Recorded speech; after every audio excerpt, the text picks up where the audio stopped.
Et pas de retour à la règle, hein.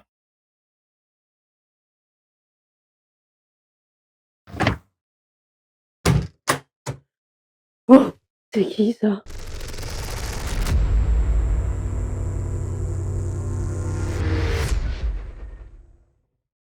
Terrorscape est un jeu d'horreur asymétrique pour 2 à 4 joueurs et des parties d'environ 1 heure. L'un des joueurs choisit un tueur parmi 3 disponibles et les autres se répartissent les survivants. C'est un jeu d'horreur très immersif, donc n'hésitez pas à vous mettre dans l'ambiance. C'est pas un peu trop? Bon, vous venez de rentrer dans un manoir et la porte se ferme à clé derrière vous. Pour vous échapper, vous devrez soit réparer la radio pour appeler les secours et survivre jusqu'à ce qu'ils arrivent, ou trouver les 5 clés qui ouvrent la porte. Non mais sérieux, une porte avec 5 serrures, et en plus, faut attendre tout le monde quoi. En plus de posséder 5 clés, il faut tous être dans le hall d'entrée. Si l'un des survivants possède le plan secret, ils peuvent s'échapper par le jardin, mais ils doivent tous être réunis également. Il y a une variante qui permet de se barrer tout seul. Bah oui, c'est bon quoi, chacun pour soi. Je vous rappelle qu'il y a un tueur quand même. Dans tous les cas, c'est au début du tour des survivants qu'on vérifiera les conditions de victoire. Mais si vous êtes le tueur, vous devrez chasser, effrayer et même tuer l'un des survivants. Un seul? Pas tous? Il ne tue qu'une fois. Le reste, c'est la peur qui fait le travail. Ah, ça va, arrête de faire flipper là. Chaque personnage et chaque tueur ont leur spécificité. Un tueur est très fort au corps à corps et un autre préfère faire mourir de peur. Et pour les survivants, on en choisit 3 parmi les 5 dispos. Allez, petite presse vite fait du matos. Le manoir divise le plateau en 2. Chaque équipe possède sa propre carte et ses propres objets. Le plateau est réparti en 3 zones de couleurs. On y trouve aussi des passages secrets. La cheminée du manoir sert de piste de dés. On commence par le tour des survivants. D'abord, on retire tous les jetons de bruit qui ont été placés au tour d'avant. Puis, on vérifie les conditions de victoire. Puis chaque survivant dans l'ordre de leur choix font une action parmi les 6 disponibles. Se déplacer d'une ou 2 cases. Retirer tous ces jetons peur. À quoi ça sert la peur déjà? Arrête de faire ça là, sinon je me casse. Si votre survivant a 2 jetons peur et qu'il doit en recevoir un 3e, il fait immédiatement du bruit dans sa pièce. En gros, il panique quoi.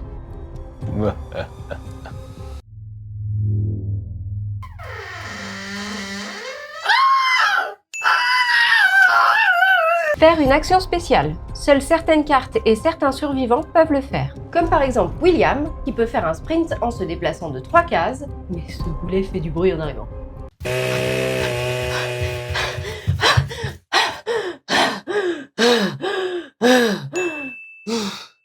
Le tueur peut posséder des jetons obstacles pour bloquer les survivants. Pour 1 d'action, ils peuvent retirer un jeton de leur pièce. Je retire un jeton entre la galerie et le couloir. Réparer la radio. Il faut être dans le salon pour pouvoir le faire et placer un engrenage sur l'emplacement réparation.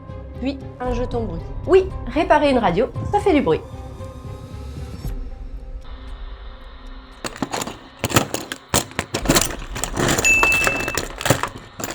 Breaker 40 coming out. Dès que la radio est réparée, placez le jeton police immédiatement sur la piste. Il se déplace au début du tour des survivants.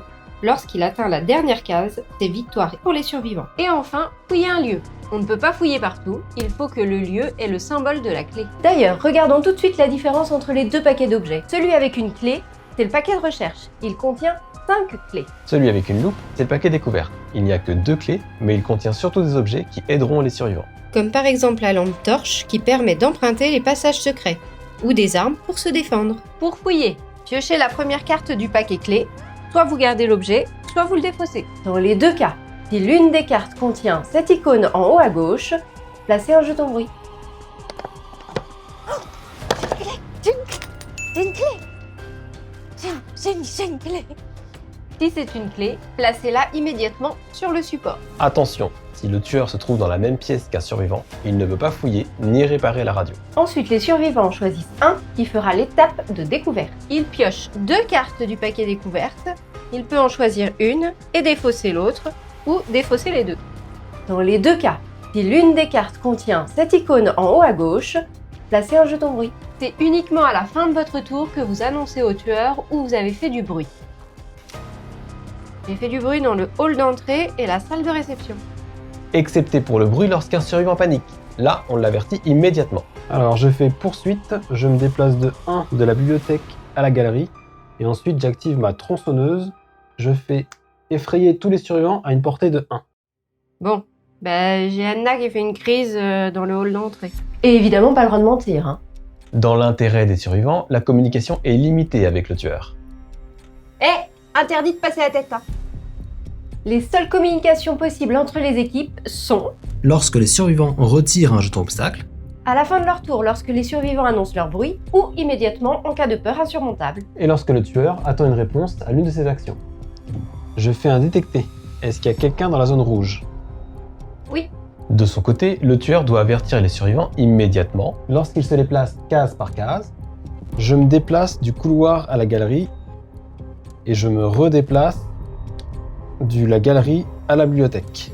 Lorsqu'il joue une carte, il annonce aux survivants les effets et s'assure qu'ils ont bien compris. Et lorsqu'il modifie son plan, comme l'ajout de jetons obstacles. Je bloque toutes les portes de mon lieu. Oh là là. Allez, on passe au tueur. Et comme pour les survivants, il y a un ordre bien précis. Le tueur commence la partie avec 2 cartes en main. À la fin de son tour, il en piochera 3 et ne peut pas en avoir plus de 5. S'il en a déjà 5 et qu'il doit piocher, il place les nouvelles cartes directement dans la défausse. Pour commencer, si lors du tour précédent il a fait un déplacement furtif, il annonce au survivant où il réapparaît. Ensuite, il fait les effets de sa carte. Puis, il a le droit à une action recherchée bonus. Ensuite, il peut jouer autant de cartes qu'il veut avec ce symbole. Ah bah ça va, tranquille.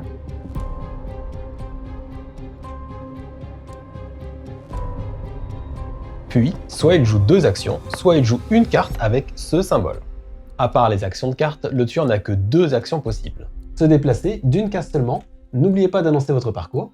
et recherche. Une rencontre ne peut avoir lieu que si le tueur fait une action recherche avec un survivant dans sa pièce.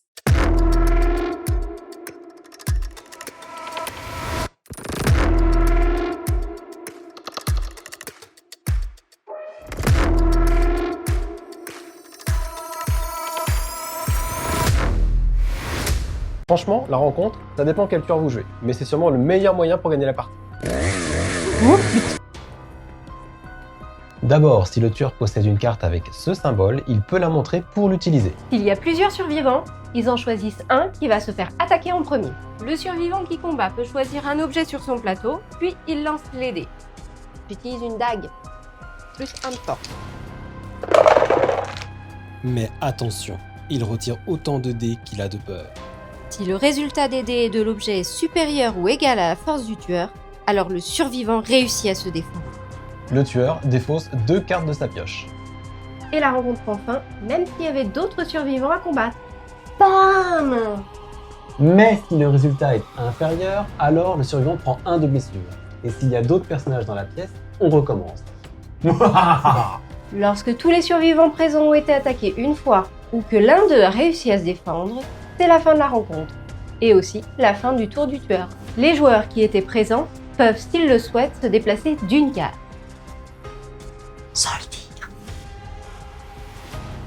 S'il n'y a pas eu de rencontre, le tueur peut jouer une carte avec ce symbole. Et dans tous les cas, à la fin de son tour, le tueur pioche 3 cartes. Lorsque le tueur doit piocher et qu'il n'a plus de cartes, il monte de niveau. Et en fonction du tueur que vous jouez, vos niveaux vous apporteront des bonus différents. Moi, je préfère la tronçonneuse. Le tueur dispose également de pions pour l'aider à déduire la position des survivants, ainsi que l'état de la radio. Bah oui, si vous avez du bruit dans le salon, là où est la radio, c'est sûrement que les survivants tentent de la réparer. Donc notez-le. Quelques exemples de cartes d'un tueur. Se déplacer, mettre un jeton obstacle. Ça empêche les survivants de passer, mais ils peuvent toujours jeter des objets à travers. Déplacement furtif. Détecter. Alors là, on demande carrément s'il y a quelqu'un dans une zone de couleur. Le jeu contient 3 variantes. Variante personnalité. Elle permet de régler la difficulté dans chacun des camps et les cartes vous apportent des bonus. Variante chemin séparé. Là, c'est chacun pour soi. Semi-coopératif, 4 joueurs uniquement. Il faut 3 clés pour pouvoir sortir seul. Variante mission de survie. Les survivants ont des missions secondaires. S'ils la réussissent, ils obtiendront de nouvelles compétences et parfois une chance de tuer le tueur.